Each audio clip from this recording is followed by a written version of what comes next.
ចាអនុញ្ញាតស្វាគមន៍ទស្សនិកជនជាបន្តទៀតមកកាន់កិច្ចសម្ភាសន៍នៅក្នុងកម្មវិធី CNC Frontline ចាហើយនៅក្នុង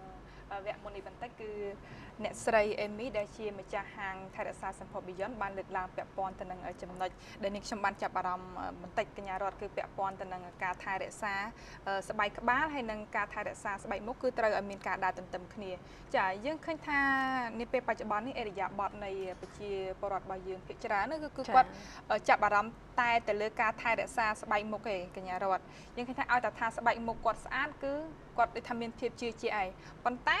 លោកស្រីបានលើកឡើងថាចំណុចទាំងពីរនេះគឺត្រូវតែមានការដើរទន្ទឹមគ្នាយ៉ាងម៉េចដែរតើអ្នកស្រីទៅរៀនបច្ចេកទេសក៏ដូចជាយល់ដឹងពីចំណុចនេះពីណាមកវិញចាចានាងខ្ញុំធ្លាប់ទៅរៀននៅប្រទេសកូរ៉េរយៈពេល1ឆ្នាំដែរដូច្នេះអ្នកគ្រូនៅកូរ៉េគាត់បានពន្យល់យើង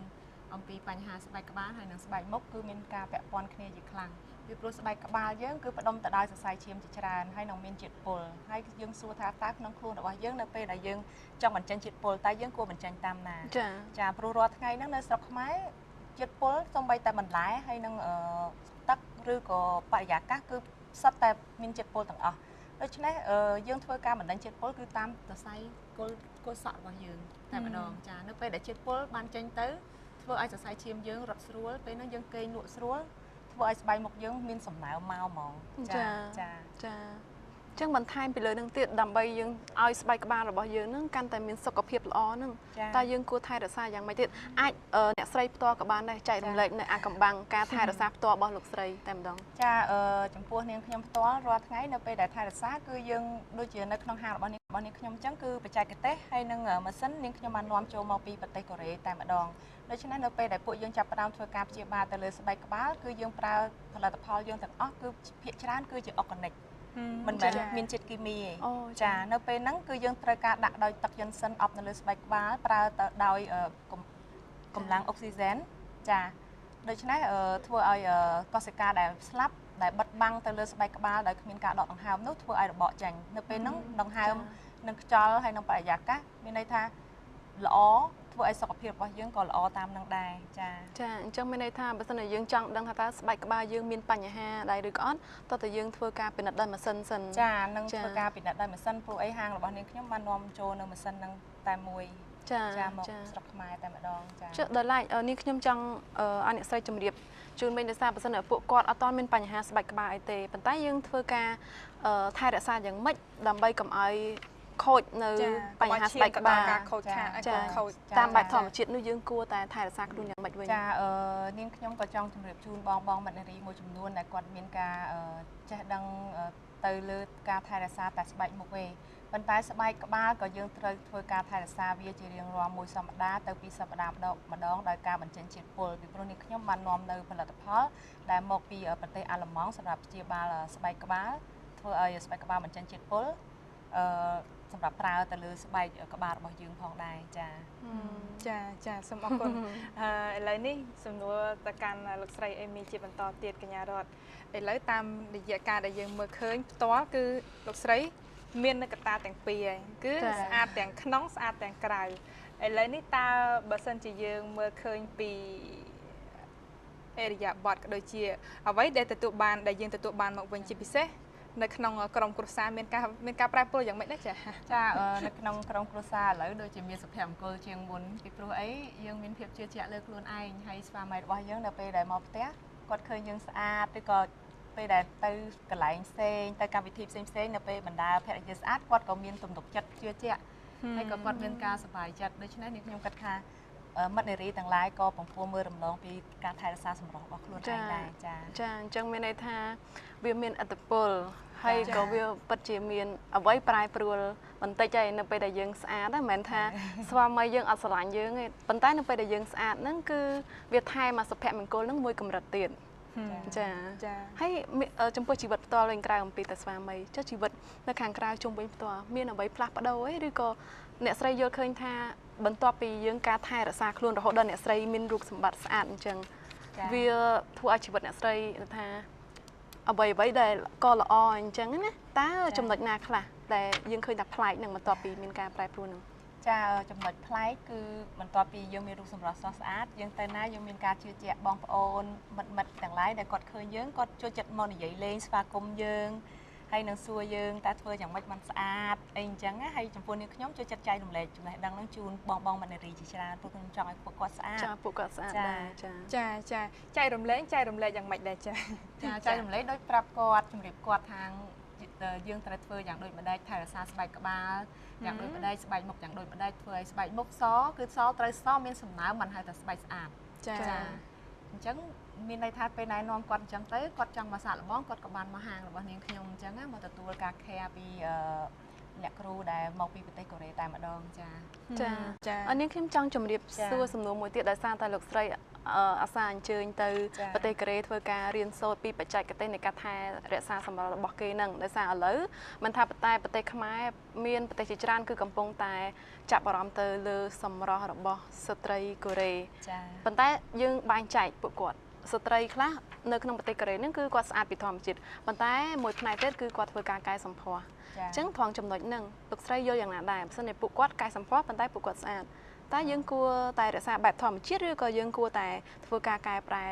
ដូចនៅប្រទេសកូរ៉េនោះចាឥឡូវនាងខ្ញុំក៏ចង់ជម្រាបផងដែរថានៅស្រុកខ្មែររបស់យើងគឺជាស្រុកមួយដែលអភិវឌ្ឍនឹងទទួលស្គាល់ភាពស្អាតរបស់នារីចាដូច្នេះនៅហាងរបស់នាងខ្ញុំហ្នឹងក៏មានសេវាកម្មមួយដើម្បីជូនពួកគាត់ទៅរកកន្លែងដែលធ្វើការវះកាត់កែសម្ផស្សមួយដ៏ល្អនៅប្រទេសកូរ៉េផងដែរចាមានន័យថាហាងយើងផ្ទាល់នៅក្នុងប្រទេសកម្ពុជាហ្នឹងគឺយើងអត់មានការវះកាត់ទេយើងគ្រាន់តែលើកទឹកចិត្តឲ្យពួកគាត់ថែរក្សាសម្ផស្សតែបែបធម្មជាតិប៉ុន្តែបើសិនជាភ្ញៀវនៅតែធ្វើការចង់ធ្វើការកែតម្រូវឲ្យផ្សេងខាងហាងរបស់លោកស្រីក៏មានសេវានាំជូនពួកគាត់ដល់ប្រទេសកូរ៉េទៀតចាហើយនាងខ្ញុំក៏សូមចង់ជម្រាបជូនផងដែរថាមិត្តនារីមួយចំនួនក៏អត់ទាន់ចេះបែងចែកនៅប្រភេទស្បែកមុខខ្លាញ់ស្បែកមុខមានសំណើមនិងស្បែកមុខស្ងួតទេចាដូច្នេះផលិតផលដែលនាងខ្ញុំបានប្រើហ្នឹងគឺការលាយចូល4 5ទៅ6មុខតាមអាការៈស្បែករបស់អតិថិជនហើយនៅពេលដែលពួកយើងប្រើគឺប្រេងទាំងអស់ហ្នឹងគឺយើងអត់លាងចេញទេគឺយើងទុកនៅលើស្បែកមុខរបស់យើងព្រោះវាជាប្រេងអុកនិកដើម្បីជួយបន្តឹងហើយនឹងជួយបន្ថែមសំណើមឲ្យស្បែកមុខរបស់យើងគឺយើងត្រូវបែងចែកឲ្យដាច់មួយណាខ្លាញ់ហើយនឹងមួយណាជាសំណើមចាប៉ុន្តែចាំបាច់បើសិនជាធ្វើការបែងចែកឲ្យបានត្រឹមត្រូវក៏ដូចជាប្រើផលិតផលឲ្យបានត្រឹមត្រូវគឺទាមទារឲ្យមានការពិគ្រោះយោបល់ជាមួយនឹងអ្នកដែលមានជំនាញទើបមានប្រសិទ្ធភាពចានេះខ្ញុំចង់សួរពីលទ្ធផលវិញឃើញថាអ្នកស្រីទើបតែបើកហាងBeyond ទេរយៈពេលប៉ុន្មានមកហើយចានាងខ្ញុំទៅបើកប្រហែលជាមិនទាន់ដល់1ខែអូមិនទាន់ដល់1ខែទេមានធ្លាប់មានប្រសាសន៍ពីឬថាភ្ញៀវកិត្តិយសរបស់អ្នកស្រីនេះថាតើបន្ទាប់ពីគាត់ធ្វើការថែរក្សាសម្រស់នៅខាងហាងអ្នកស្រីហើយមានការផ្លាស់ប្ដូរហើយគាត់សរសើរគាត់សប្បាយចិត្តពីជីវិតរបស់គ្រួសាររបស់គាត់នាពេលបច្ចុប្បន្នមានការលើកឡើងអ្វីផ្សេងទេចាមិត្តមួយចំនួនដែលគាត់បានមកទទួលការ care ពី clinic របស់នាងខ្ញុំហ្នឹងគឺគាត់មានការផ្លាស់ប្ដូរជាច្រើនគាត់ care តាមម្ដងឬក៏2 ដងគាត់ទទួលលទ្ធផលដូច្នេះគាត់បានប្រាប់ទៅមិត្តភ័ក្តិបងប្អូនរបស់គាត់មកជាច្រើនដូចអញ្ចឹងក្នុងរយៈពេល1ខែដែលនាងខ្ញុំបើកហ្នឹងគឺសន្ទុះអតិថិជនមកច្រើនស្ទើរតែមិនគួរឲ្យជឿចាពីព្រោះធម្មតាពួកគាត់ក៏យល់ដឹងថានៅស្រុកខ្មែរមិនទាន់មានហាងកូរ៉េណាមួយដែលមានម៉ាស៊ីនបច្ចេកទេសដំបូងបំផុតទេតែជាហាងរបស់នាងខ្ញុំដែលនាងខ្ញុំនាំចូលមកលើកទី1ដូច្នេះពួកគាត់ក៏ចង់ទទួលនៅការព្យាបាលដោយប្លែកទទួលអារម្មណ៍ប្លែកអារម្មណ៍ថ្មីចាសូមអរគុណអ្នកស្រីអេមីដែលបានជម្រាបជូនទៅកាន់ទស្សនិកជនឡើយនេះដោយសារតែពេលវេលានៃកម្មវិធីរបស់យើងកាន់តែខិតជិតឈានចូលមកដល់ទីបញ្ចប់ហើយជាចុងក្រោយអ្នកស្រីមានពាក្យពេចន៍អ្វីផ្ដាំផ្ញើជូនទៅដល់ទស្សនិកជនជាពិសេសសម្រាប់មិត្តនារីធ្វើយ៉ាងណាដើម្បីឲ្យគាត់មានភាពស្រស់ស្អាតទាំងព្រមគឺភាពស្រស់ស្អាតទាំងក្នុងនិងខាងក្រៅឲ្យមានការដើរទន្ទឹមគ្នាដើម្បីឈានទៅដល់ការមានសុភមង្គលចា៎ឬក៏ឈានទៅដល់ពាក្យមួយដែលគេហៅថាបញ្ចពិតកល្យាណីនឹងបញ្ចពិតកល្យាណីចានាងខ្ញុំក៏ជាចុងក្រោយក៏សូមផ្ដាំទៅបងមិត្តនារីមិនថាបងមិត្តនារីវេផ្ទះឬក៏